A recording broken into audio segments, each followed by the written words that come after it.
Hi, I'm Violet, and this is Now and Then Stories. Each week I share the stories I write, tales of love, chance, and the quiet turns of life that sometimes change everything. This week's story is called Crossroads Café. They told us the new guidance implants would remove indecision forever. Never doubt again, the ads promised, glowing across every skyline. Your path is a calculation away. For a long time, that was true. My little chip, humming behind my right ear, synced to every choice I made, handled everything. Breakfast orders, route selection, relationships.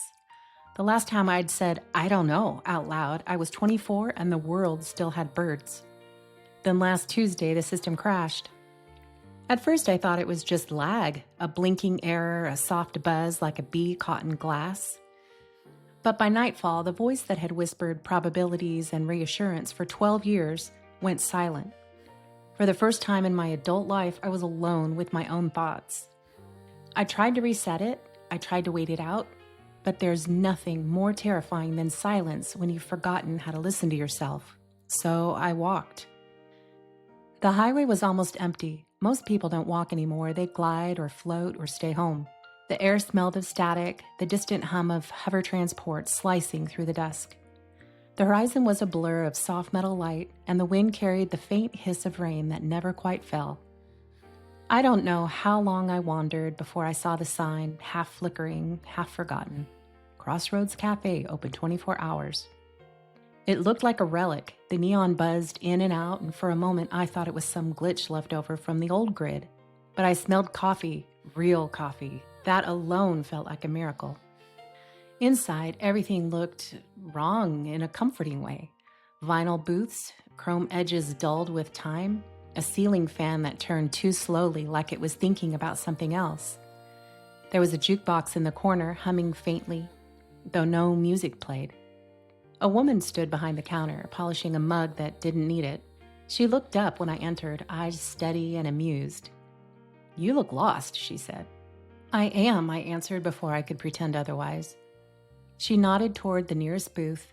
"Then you're exactly where you're supposed to be." I sat. She poured me a cup of coffee that steamed in quiet spirals. When I tried to pay, she waved me off. "No credits here," she said, "only choices." I laughed nervously. "Then I might owe you a fortune."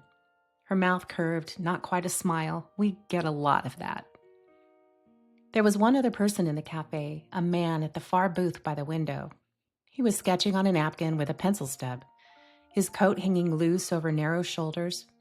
Every so often, he'd look up as if remembering where he was, then go back to drawing. The jukebox clicked suddenly. A soft tune began to play, something old and sweet, full of longing. It sounded like rain on film. "Strange," the woman murmured. "Hasn't worked in years." I wrapped my hands around the mug and tried to feel anchored.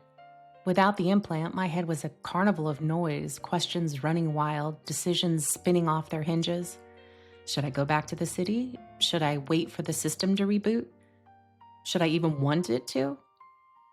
"Do you ever feel like the world expects you to always know what you're doing?" I asked. The woman shrugged. "Only when it forgets it's human." The man looked up from his sketchbook. "You think knowing is the same as living?" he asked quietly. I hesitated. "Isn't it?" He turned the napkin toward me. A rough drawing, a road splitting into two, then three, then dissolving into a mess of lines that curled into something almost like a wave. "This is what choice looks like," he said. "Messy, unfinished, alive."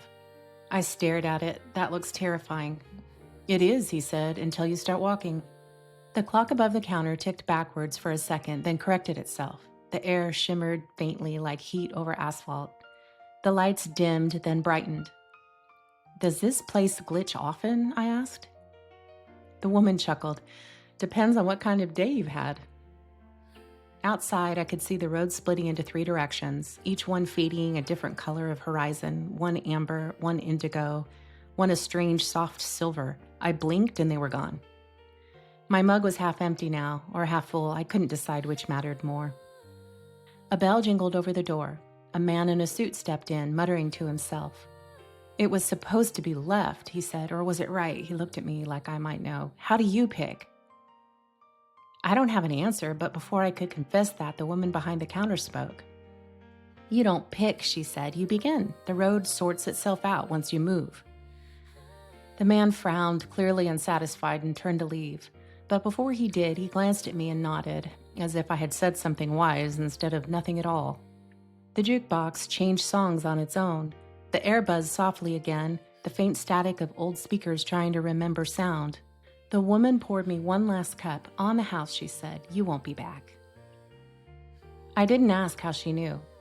Maybe she'd seen enough lost souls come and go to recognize the look in their eyes, the one right before a person decides to try again. I stepped outside, coffee still warm in my hands. The night air hummed differently now, less electric, more alive. The neon flickered behind me, reflecting against the glass like a heartbeat. There was no one else on the road, only the sound of distant wind turbines and low hum of something vast turning beneath the earth.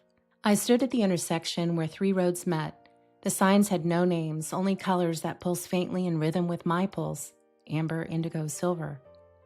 For a long time, I waited for the voice in my head to tell me what to do. It didn't. Instead, the jukebox inside the cafe started another song, soft, far away, just loud enough to carry through the open door. It sounded like possibility. So I took a step. The road beneath my feet hummed in response, a faint vibration that traveled up my legs and into my chest, syncing with my heart. The lights on the horizon blurred into one long thread of gold, like the edge of a sunrise still deciding whether to appear. I didn't look back. I just kept walking, coffee cooling in my hand, the world unfolding ahead of me in quiet, uncertain grace. The end.